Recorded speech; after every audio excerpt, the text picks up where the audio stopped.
Hello everyone, once again I am Michaela and this is LycanhoodReads. Thank you for joining me for a spooky recommendations video. It's towards the end of September here, but I thought why not go ahead and get a jump on it. I've already started reading my spooky books for the year. I couldn't wait, so I thought maybe you guys would like some recommendations as well. So I'm going to go ahead and start with my October TBR. So these are books that I haven't read yet, and then I'll get into books that I have read and think that you guys might enjoy for October spooky fall season. So the first one is going to be kind of a give, but it's Ace of Spades, which is kind of a booktube darling right now. Definitely not the first one to talk about it. It came out a little while ago, and I don't know how spooky it is necessarily, but my understanding is that it's sort of dark academia. Got maybe a little Pretty Little Liars vibe with some blackmail and like texting and like threatening to release secrets sort of thing. But I'm very excited about it. I've heard nothing but good things about it on BookTube.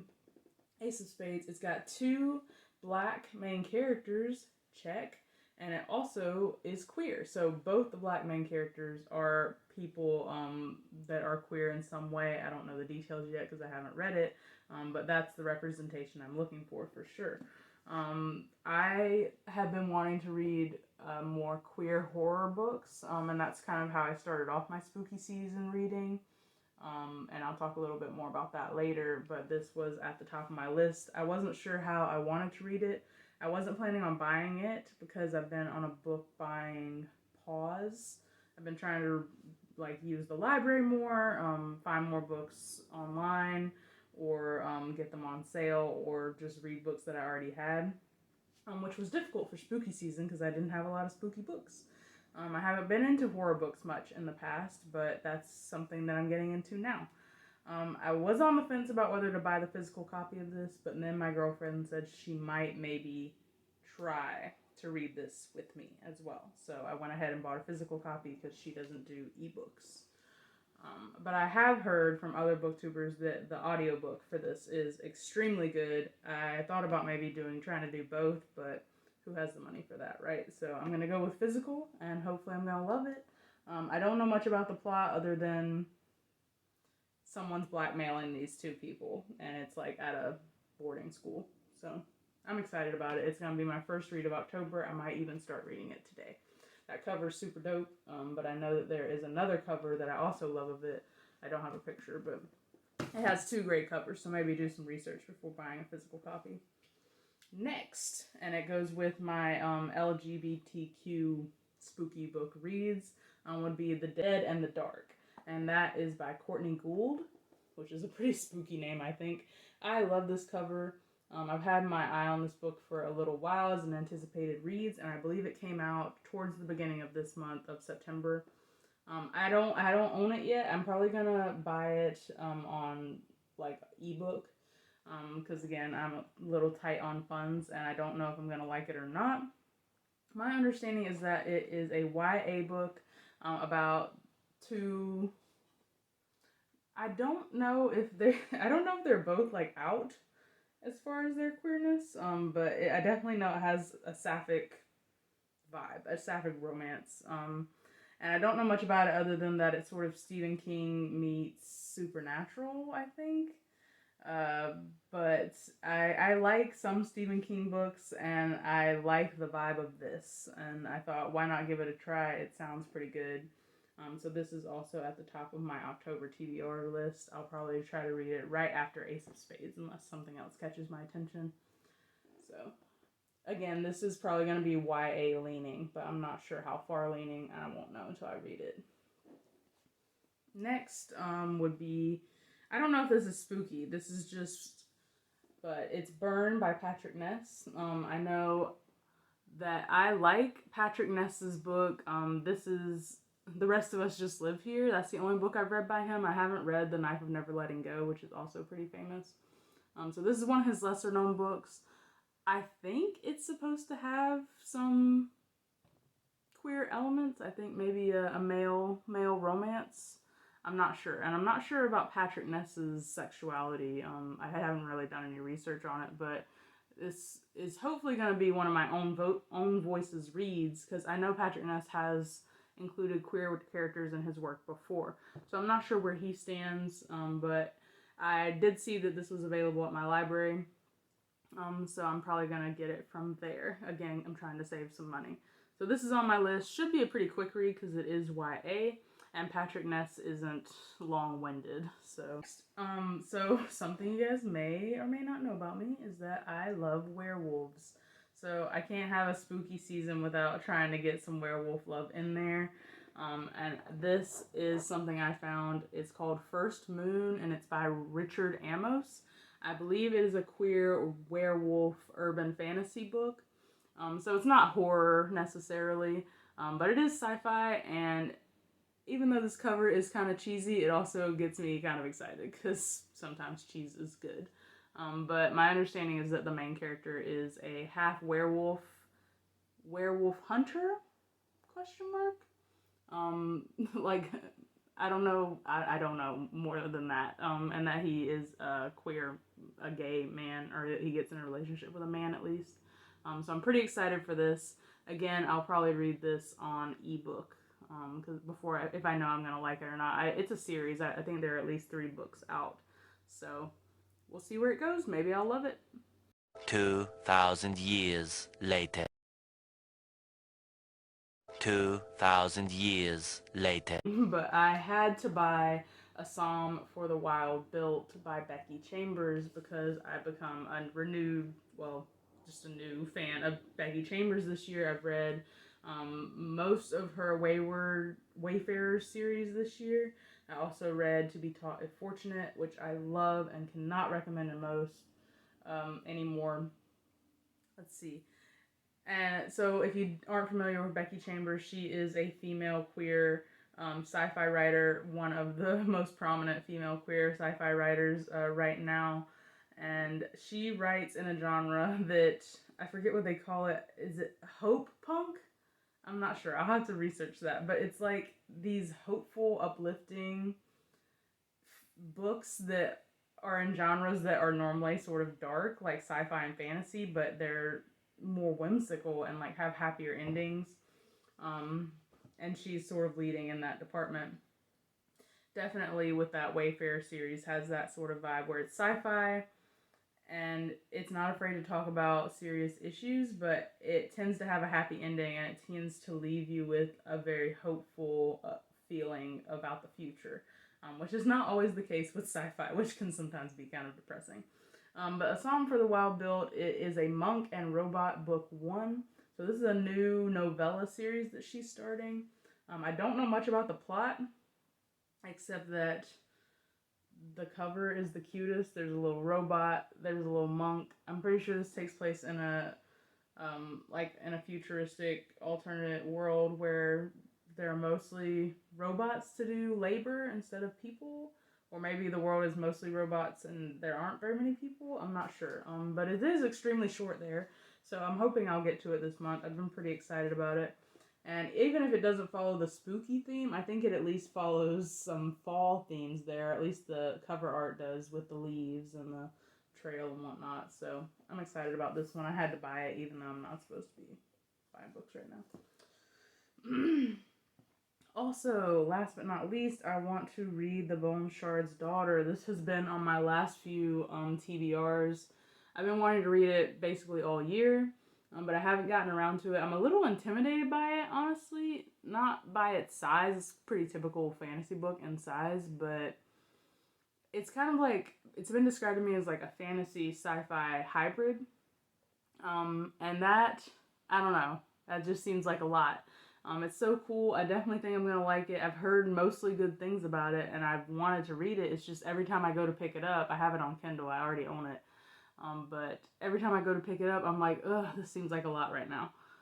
So maybe I'll get to it this month, maybe not. Maybe I'll just keep putting it off. But I definitely want to finish. I want to read it by the end of the year. I know the sequel comes out this year too, I believe in November. So I want to get to it this year. There's a lot I want to get to this year, but reading has been kind of difficult lately. So we'll just have to see. I don't want to force myself to try something that I'm not excited about, basically. But I am excited about it, so we'll see. And that is all for my October TBR. That's 5 books. I know that's not very ambitious, but I've already reached my yearly goal. And like I said, I have been kind of fighting a slump, so I don't want to put too much pressure on myself, and I have a lot to do in October anyway, so yeah, that's my October TBR. Next, I want to talk to you about what I'd like to recommend for you guys. Books either that I've already read or books that I'm excited to maybe try to read in October or just in spooky season in general in fall. Um, so at the top, I want to start with the books that I have read. This is Cat Person and Other Stories by Kristen Rubidian. I don't know how to say that name. I'm so sorry. I don't know if you guys can see that cover really well, but this is a collection of short stories that I actually read last October when I was starting to get into the horror genre a little bit. It always happens this time of year, pretty typical, I know. But this is a collection of short horror stories. They're mostly psychological or body horror stories or some sort of mix of the two. I'll go ahead and say like sociological horror as well, if that's a thing. Is that a genre? Or does it just mix in with psychological horror?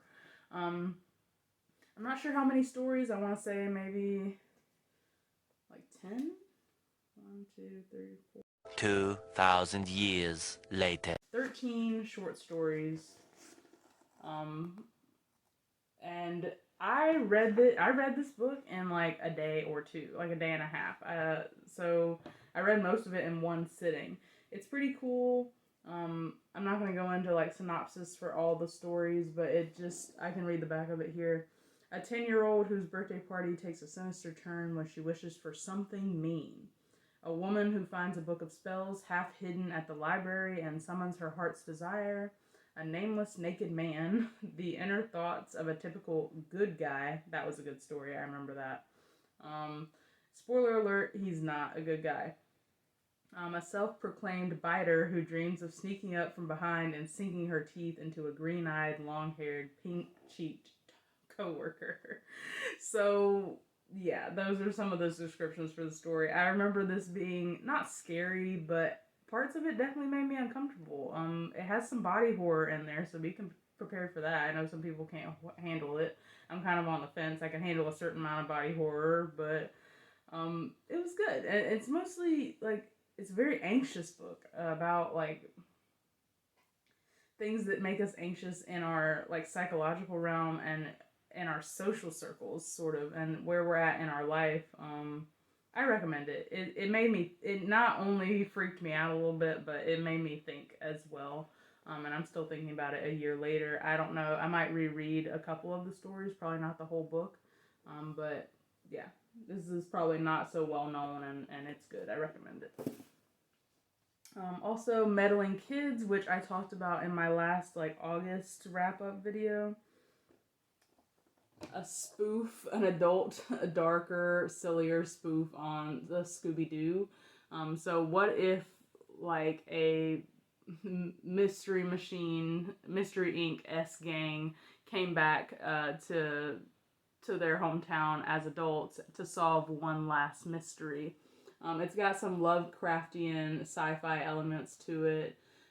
There's a dog, and there are queer elements as well. There's a Sapphic character, Sapphic romance. So, yeah, what's not to love about this one? I love the covers. If it were up to me, I would own both copies of this cover, or these covers, but I don't own either. I got it from the library, and I'll probably buy it at some point. I recommend it. It's fun, it's silly, it's nostalgic. What's not to love? Perfect for October. Next would be one that you guys have probably definitely heard of. And I won't harp on it for too long, but Stephen King's It. And I know what you're thinking. Oh no, Stephen King's not for me. Well, if that's the case, if you've read his books, if you've read It and you didn't like it, then fine. I believe you. He's not for everyone. He's overhyped, for sure. But I've only read a couple of his books. I'm not like a super fan or anything, and this is by far my favorite one that I've read, and it's by far one of my favorite books I've ever read. it is very intimidating. It is over 900 pages long, I believe, depending on which edition you get. But it is so good. So good. That Meddling Kids book I would sort of describe as, like, I would describe this as Scooby-Doo meets Stephen King's It, if that helps at all. But for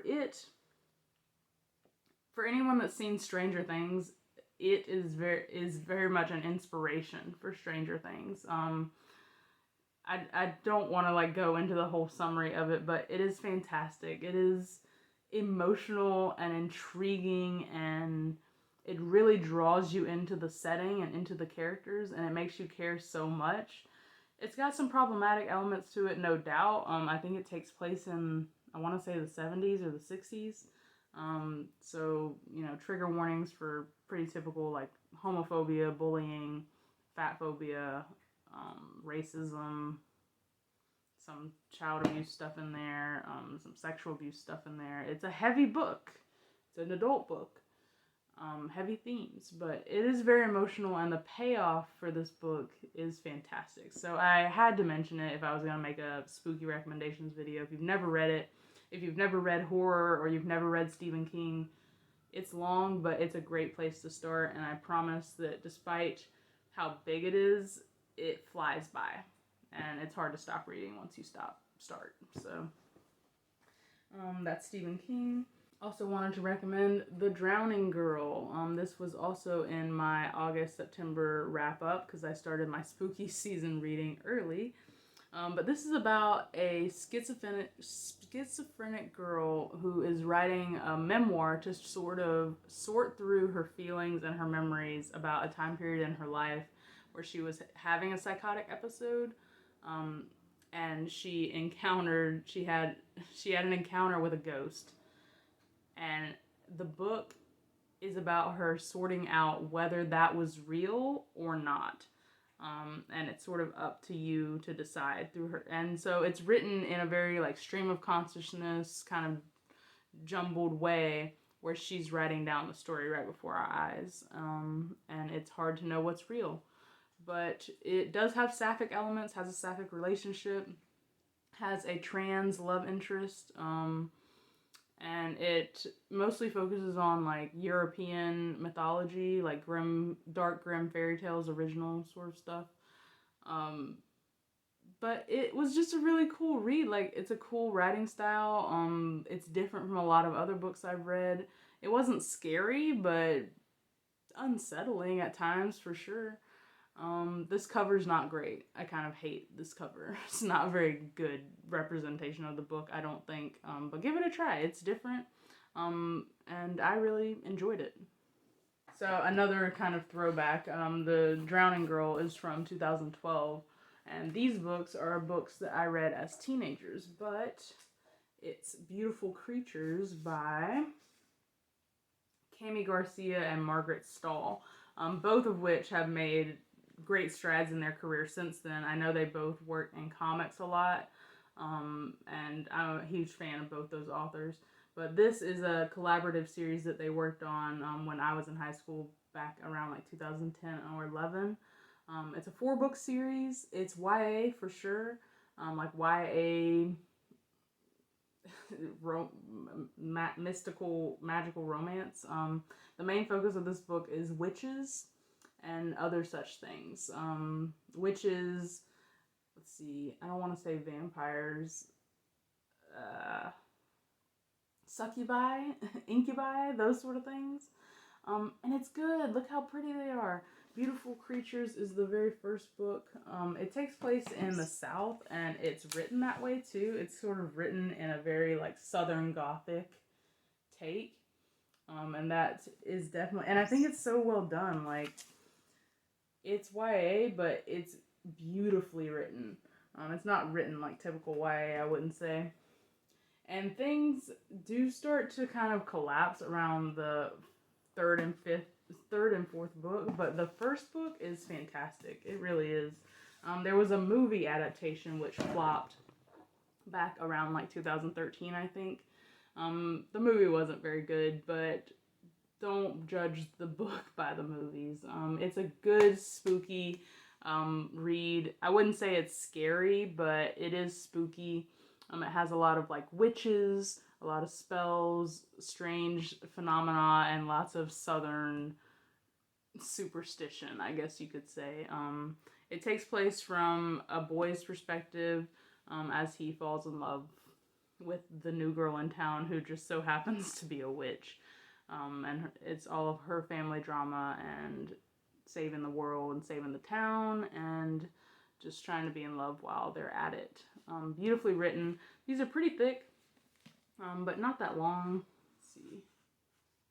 Well, I guess for YA, they're kind of long. It's about 550 pages or so. And they're all about the same size. So that will be one of my recommendations. Ooh, an oldie but a goodie.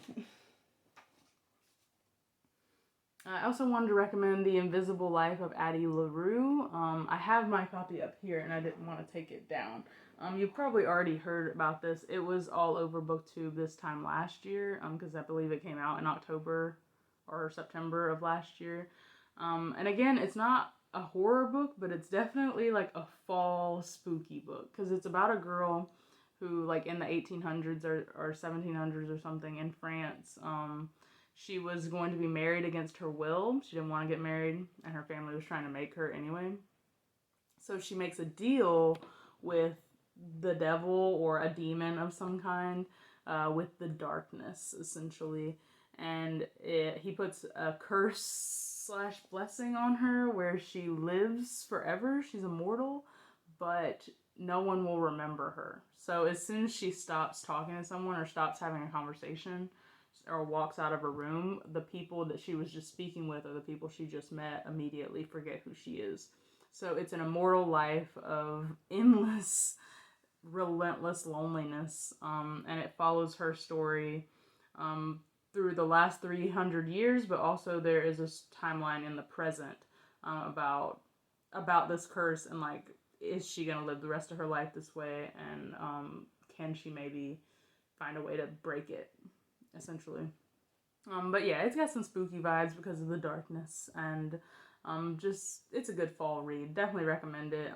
Some people are on the fence about it, whether they liked it or not. I definitely did enjoy it. It wasn't perfect, but it was one of my favorite books of last year and one of my favorite releases of last year. Okay, last but not least, for the books that I have read, would be Odd Thomas, and that's by Dean Koontz. I don't know if any of you have heard of Dean Koontz. He is a pretty prominent author, not quite as famous as Stephen King, but they are right beside each other on the shelf. They write very similar stories, except that I would say Dean Koontz leans more towards like the paranormal, mystical, whereas Stephen King leans more towards horror, I guess, a lot of the time, and sci-fi. But I read this in high school. It's called Odd Thomas, and it is fantastic. I've read a couple of books by Dean Koontz, and this is by far my favorite. It's actually a series, but you could just read the first book. It's the best book in the series. I think there are maybe 5 or 6 books in the series. I only read about 4 of them. But the first one is a masterpiece. So it's about a small town guy who can see dead people. And Odd, he is one of the most lovable characters I've ever read about in my whole life. He is just a joy to read. And he's not your typical hero, and I love him so much. There's not much more I can say about it than that. He can see dead people, he can speak with dead people, and it's fantastic. I love it so much. And it's not a short book by any means, but it can be spooky at times, and it is just absolutely heartbreaking. I don't usually cry when I read books or watch movies, but I did cry. I did cry for this one. I just want to read you guys the first line. My name is Odd Thomas, though in this age when fame is the altar at which most people worship, I am not sure why you should care who I am or that I exist. That's the first line. You see, he's so good. Read this. If you don't read any other books on this list, read this. It's probably at your library. It's spooky, there are ghosts, but there's also more than that. It's about how the real monsters are human most of the time. It's so good. Read it. Odd Thomas by Dink. Last but not least, I want to talk about I Am Executioner. Again, I don't know how to say this author's name, which is unfortunate.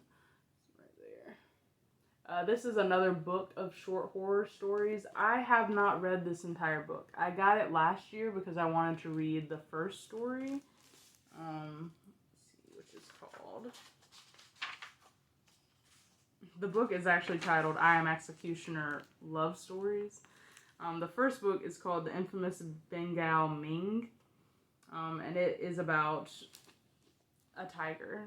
It takes place, it's from the perspective of a tiger in a zoo, and he escapes and kind of goes on this, like, rampage, but he doesn't know that that's what he's doing. It's such a cool book and such a cool play on perspective. It's not scary necessarily, but parts of it are thrilling or disturbing. But it's about how, like, perspective is a funny thing. Like, the tiger is doing what tigers do, like, all these awful things, but it doesn't think of it that way. It's not malicious.